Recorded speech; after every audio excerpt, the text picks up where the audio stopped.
सारे क्वेश्चंस हैं आपके जो कि आपने पूछे हैं और लास्ट वीडियो के बाद तो खासकर काफी सारे क्वेश्चंस आए हैं। तो करता हूँ कोशिश क्लियर करने की ताकि माइंडसेट आपका क्लियर हो जाए अपने इन्वेस्टमेंट को लेके। और एक बात मैं और कहूंगा, देखो अगर आप मोटा पैसा एक बार लमसम करने वाले हो ना, तो करने से पहले एक बार डिस्कशन जरूर कर लो। क्योंकि मैं देख रहा हूँ 50 लाख रुपए, 75 लाख रुपए, 25 लाख रुपए, इवन करोड़ में इन्वेस्टमेंट करने के बाद लोग जब इन्वेस्टमेंट करने के बाद फिर कंफ्यूजन होने लगता है, अपने खुद के इन्वेस्टमेंट पे भरोसा नहीं रहता है, फिर लोग मैसेज करते हैं। तो उससे पहले ही कर लो। नंबर व्हाट्सएप का रहता है, आप उससे पहले जरूर कम से कम एक बार डिस्कशन कर लो ताकि भरोसा के साथ इन्वेस्टेड रह सको, कॉन्फिडेंस के साथ। देखिए सबसे पहला क्वेश्चन आ जाता है जितेंद्र कुमार का, सर जी दिस इज पर गूगल सेबी ने इन्होंने लिखा है, तो मैं हिंदी में आपको बताता हूँ कि सेबी ने 2020 में यहाँ पे कैटेगरी फ्लेक्सी कैप की बनाई है। और तो हम लोग 10 साल का रिटर्न क्यों देखते हैं इसका, तो देखिए 2020 से थोड़ा सा पहले ही जब रीकैटेगराइजेशन हुआ ना 18-19 के टाइम पे, तो उस टाइम पे फ्लेक्सी कैप नाम आया, समझ रहे हो, नाम फ्लेक्सी कैप आया उस टाइम पे। जो कैटेगरी है फ्लेक्सी कैप की उससे पहले से थी, लेकिन जो अभी हम मल्टी कैप देखते हैं ना, उस नाम से वो कैटेगरी थी। 2020 से पहले जो अभी के टाइम का फ्लेक्सी कैप का रूल रेगुलेशन वाला जो कैटेगरी है म्यूचुअल फंड का, वही रूल रेगुलेशन वाली जो कैटेगरी थी वो मल्टी कैप के नाम से थी। ठीक है, तो वहां पे सेबी ने क्या एब्जॉर्ब किया कि जो इन ये फंड मैनेजर्स हैं उनको हमने पूरा फ्रीडम दिया है मल्टी कैप कैटेगरी में कि जहां मन करे वहां आप इन्वेस्ट कीजिए। लेकिन फिर भी ज्यादातर जो फंड मैनेजर है वो तो लार्ज कैप ही इन्वेस्ट करके बैठे हुए हैं। तो जब वो कैटेगराइजेशन हुआ म्यूचुअल फंड्स का, तो वहां पे सेबी ने क्या किया, पहले से जो मल्टी कैप कैटेगरी चलती आ रही थी जहां पे फुल फ्रीडम था फंड मैनेजर को, अभी जैसे फ्लेक्सी कैप में रहता है, तो उस मल्टी कैप कैटेगरी को दो भाग में बांट दिया। दो भाग में कैसे बांट दिया, तो पहले से जो चलती आ रही थी मल्टी कैप की कैटेगरी उसका नाम बदल के फ्लेक्सी कैप कर दिया। समझ रहे हो, पहले से जो मल्टी कैप आ रही थी जहां पे फुल फ्रीडम था उसको फ्लेक्सी कैप कर दिया बदल के, और जैसे रूल रेगुलेशन था सब कुछ सब वैसा था। तो पुराने जितने फंड्स थे जो मल्टी कैप कैटेगरी में थे वो फ्लेक्सी कैप कैटेगरी में आ गए। क्लियर है ये चीज, माइंडसेट।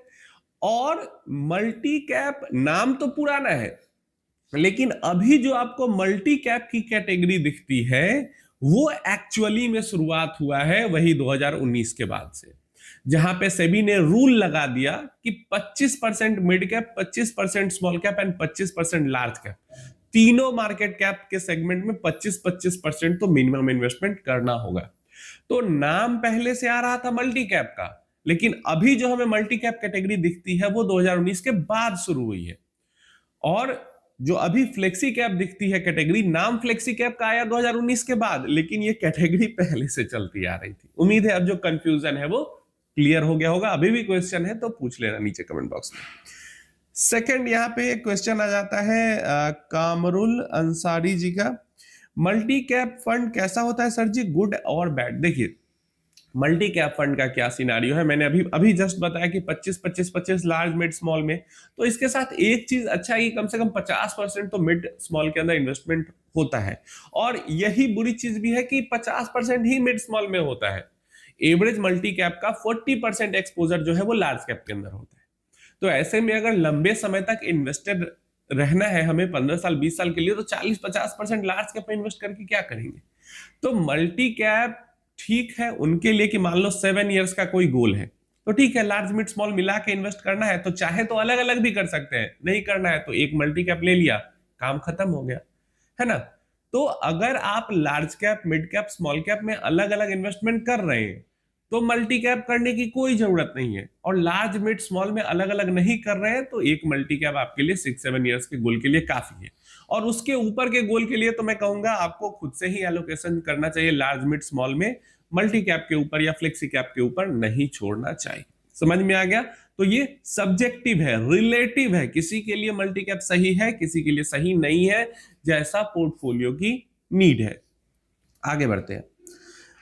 भाई अब small cap all time high से आगे निकल जाएगा या 5 से 7% गिर जाएगा। देखिए ये किसी को नहीं पता, ये किसी, अब कोई अगर आपको कहता है कि अगले 1 साल में क्या हो जाएगा, अगले 6 महीने में क्या हो जाएगा, तो वो फिर झूठ बोल रहा है, क्योंकि अगले 1 साल 6 महीने में इकोनॉमी के अंदर क्या होगा, फंड्स छोड़ दो, फंड्स मतलब फंड में आप इन्वेस्टमेंट कर रहे हो, लेकिन आपको समझना है कि आप इकोनॉमी में इन्वेस्ट कर रहे हो, तो अगले 6 महीने 1 साल में इकोनॉमी में क्या होगा, इसका बस थोड़ा बहुत अंदाजा लगाया जा सकता है। जैसे आप कह सकते हो कि इकोनॉमी का डाउन साइकिल 2 साल से चल रहा है, तो अब इकोनॉमी का अप साइकिल चलेगा।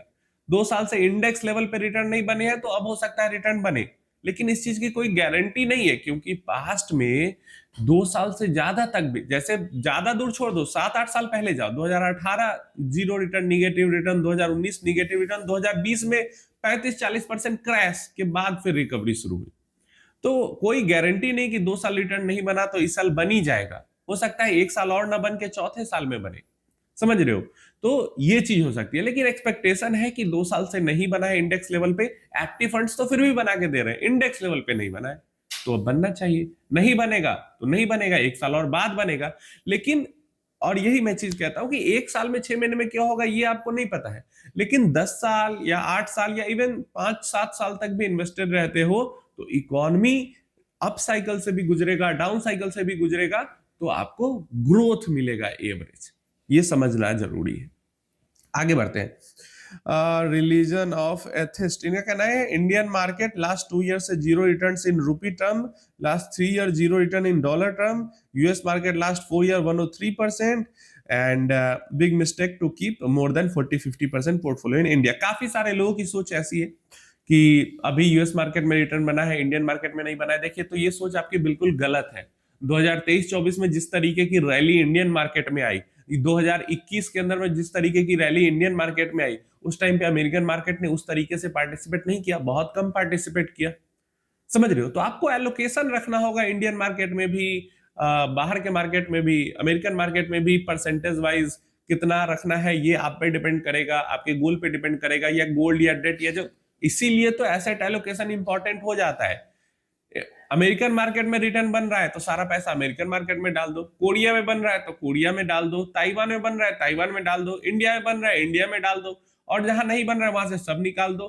तो ये सबसे बड़ी बेवकूफी है अगर इस टाइप की आप इन्वेस्टमेंट करते हैं तो।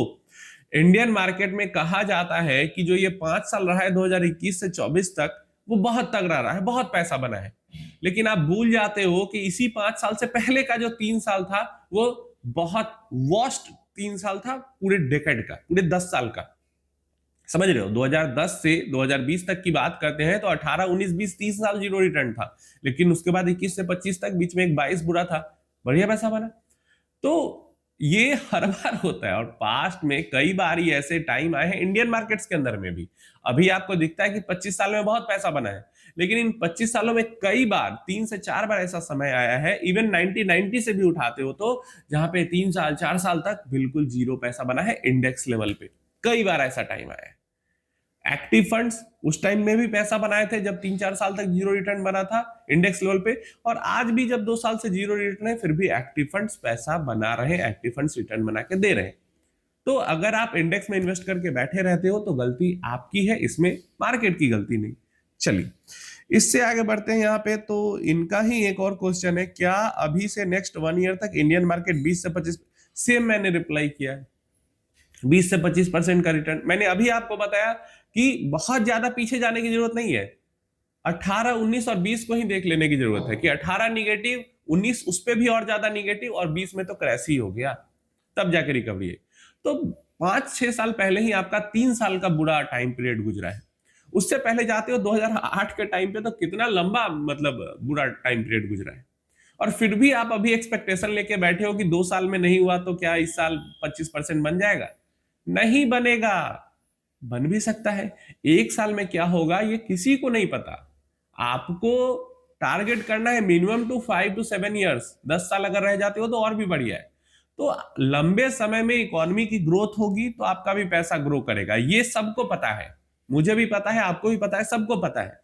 और आप 1 साल के लिए इन्वेस्ट करने आए हो तो आप डेट के अंदर इन्वेस्ट कीजिए, वहां पे आपको गारंटेड रहेगा कि हाँ, जो 6% या 7% या 8% जो मिलेगा वो गारंटी के साथ मिलेगा। इक्विटी के अंदर गारंटी नहीं होती है, इक्विटी के अंदर आपको टाइम की भी फ्लेक्सिबिलिटी रखनी होती है।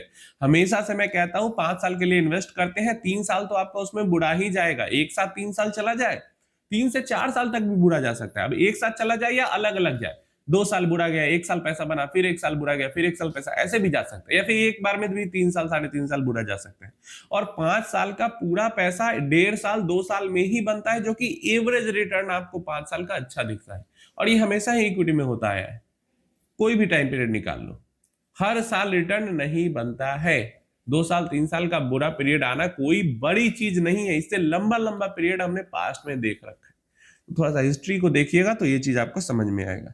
इससे आगे बढ़ते हैं तो यहाँ पे अजय दास जी का अगेन वही क्वेश्चन है कल के वीडियो पे, इसका मतलब अभी लार्ज कैप फंड में ज्यादा पैसा डालना है। देखिए, मेरा वीडियो बनाने का, मेरा सिखाने का, समझाने का ना, कभी कभी कमेंट में पढ़ता हूं तो पूरा लगता है कि मतलब बेकार ही मैं वीडियो बना रहा हूं, मेरा मकसद ही खत्म हो जाता है वीडियो बनाने का। मैं थक चुका हूं ये चीज कहते कहते। कल की वीडियो बनाई मैंने सिंपल क्लियर, उसका रीजन था और विजन था कि आप अपने गोल के अकॉर्डिंग कैटेगरी सेलेक्ट कीजिए और उसमें अपना गोल कंप्लीट होने तक इन्वेस्टेड रहिए। सिंपल सी ये चीज।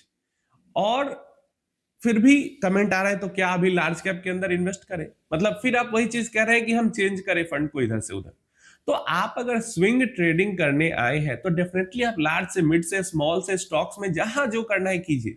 लेकिन अगर आप म्यूचुअल फंड के थ्रू इन्वेस्ट करके अपना गोल कंप्लीट करने आए हैं या वेल्थ क्रिएशन करने आए हैं, तो आप फायदा उठाइए गिरावट का भी और रैली का भी। गिरावट में आपको ज्यादा यूनिट्स मिलेंगी, रैली में आपको ज्यादा रिटर्न मिलेगा।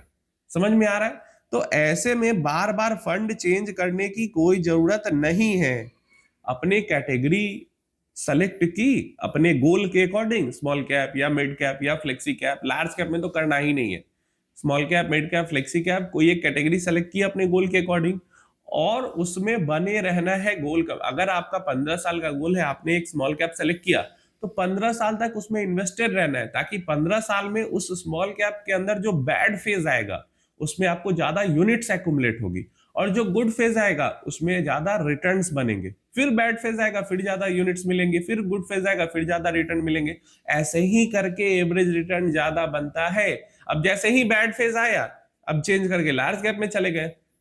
लार्ज कैप में जाने का कोई मतलब है 15 साल के गोल के लिए? तो सिंपल है, नहीं समझेंगे इन चीजों को तो आज नहीं समझ में आएगा। ये चीज 10 साल 15 साल बाद समझ में आएगा, जब एक्चुअल में, और समझ में भी नहीं आएगा ना, क्योंकि आप बार बार फंड चेंज करेंगे तो आपको एक्चुअल XIRR भी पता नहीं चल पाएगा ना कि कितना XIRR आपको मिल रहा है, जब तक कि आप बैठ के एक्सेल पे कैलकुलेट ना करो। तो माइंडसेट क्लियर रखिए, तभी अच्छे से इन्वेस्टमेंट हो पाएगा। Next, Ashok Gupta ji, please share your opinion on large and mid cap, why do you feel it is not good. देखिए, सेम जो मल्टी कैप की स्टोरी है वही स्टोरी यहाँ पे है। लार्ज एंड मिड कैप को आप यूज कर सकते हैं, 5-6 साल का आपका गोल है तो यूज कर सकते हैं, और उससे ज्यादा मुझे कुछ यूज केस दिखता नहीं है लार्ज एंड मिड कैप का। दूसरा ये है कि 5-6 साल का गोल है तो हम फ्लेक्सी कैप के अंदर भी कर सकते हैं, सेम चीज है। और फ्लेक्सी कैप अगर हमने फ्लेक्सी कैप के अंदर इन्वेस्ट कर दिया तो लार्ज कैप का हमारा काम हो गया। और आप ज्यादातर इन्वेस्टर को देखोगे 100%, 90% भी नहीं, मतलब चलो 100 नहीं तो 99% तो जरूर, कि वो लार्ज कैप में और मिड कैप में, स्मॉल कैप में चलो नहीं भी करते, लेकिन लार्ज कैप में और मिड कैप में तो अलग अलग करते ही investment. Large cap mid cap कहने का मतलब या तो निफ्टी इंडेक्स पकड़ लिया, लार्ज कैप फंड पकड़ लिया, नहीं कुछ तो फ्लेक्सी कैप तो हर किसी के पोर्टफोलियो में दिख जाता है। और फ्लेक्सी कैप 60, 70, 80% तक लार्ज कैप में इन्वेस्ट करके बैठे हुए। तो एक आपका लार्ज कैप अलग हो गया, एक आपका मिड कैप जब अलग हो ही गया तो लार्ज एंड मिड कैप को फिर मिलाने की क्या जरूरत है? कोई जरूरत नहीं है, कोई एक्स्ट्रा नीड नहीं है। अब कुछ लोग कहेंगे लार्ज कैप से बेटर रिटर्न और मिड कैप से कम वॉलेटिलिटी, तो रिटर्न भी तो कम हो ही जाता है। तो ये सब कहने की चीजें हैं, एक्चुअल में जब आप इस चीज को देखोगे और समझोगे तो आपको समझ में आएगा कि ठीक है, हम फ्लेक्सी कैप की जगह 5-6 साल के लिए लार्ज एंड मिड कैप ले लिया, लेकिन अगर हमें 8 साल 10 साल 15 साल के लिए इन्वेस्ट करना है तो हमें प्रॉपर मिड कैप के अंदर जाना होगा। लार्ज एंड मिड कैप में क्यों इन्वेस्ट करेंगे? तो यही चीज होती है। इसी कारण से मुझे जो है खुद के हाथों में एलोकेशन रखना ज्यादा पसंद है। आप 10 साल के लिए मिड कैप में, लार्ज एंड मिड के अंदर इन्वेस्ट कर दोगे, large and mid cap fund 50% large cap में ही इन्वेस्ट करके बैठा रहेगा, है ना? तो यही प्रॉब्लम हो जाती है इन सारे फंड्स के साथ। जो भी लार्ज कैप को ज्यादा एक्सपोजर, मतलब फ्रीडम मिलता है फंड मैनेजर को, वहां पे लार्ज कैप ही ज्यादा भर लेते हैं फंड मैनेजर। तो छोटे टाइम का गोल है, लाइक 5 ईयर, 6 ईयर, 7 ईयर्स तक भी आप ले लो, रखो, multi cap, large and mid cap, flexi cap, Contra value, ये सब रखो। लेकिन जब उससे ऊपर का गोल है तो आपको एलोकेशन मार्केट कैप वाला एलोकेशन अपने हाथ में रखना है। सेक्टर में डाइवर्सिफाई करने के लिए फंड मैनेजर को दीजिए, लेकिन मार्केट कैप वाइज डाइवर्सिफिकेशन का एलोकेशन अपने हाथ में रखिए। सेक्टोरल थीमेटिक फंड में इन्वेस्टमेंट मत कीजिए, आप उसकी जगह हमेशा डाइवर्सिफाइड फंड चुनिए, नॉर्मल फ्लेक्सी कैप या वैल्यू कॉन्ट्रा या आपका even multi cap, large and mid cap, small cap, mid cap, ये सब चुनिए डाइवर्सिफाइड। सेक्टोरल में नहीं जाना है, लेकिन market cap wise large cap, mid cap, small cap का एलोकेशन अपने हाथ में रखिए। उम्मीद है इंफॉर्मेशन हेल्पफुल होगी। कोई क्वेश्चन क्वेरी है तो पूछ लेना। अच्छी लगी वीडियो तो हाइप जरूर कर देना वीडियो।